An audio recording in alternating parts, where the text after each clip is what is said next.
And I'm telling you, Ron and Michelle, this is just what I'm going to tell you. It will not be a bed of roses in your relationship. There will be some problems. But I am telling you that problem will only be an opportunity for you to see the hand of God move.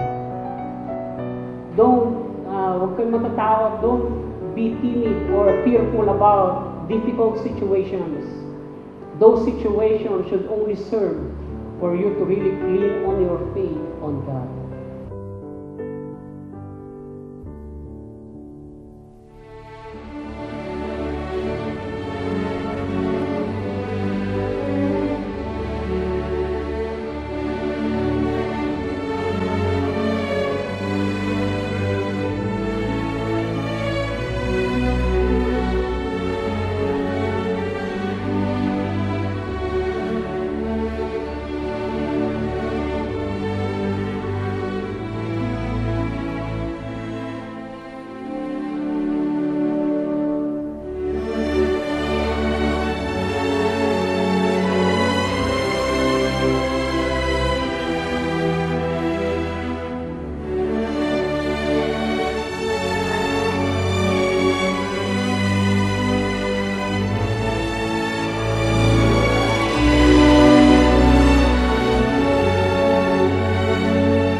Father, we thank you for this victorious event.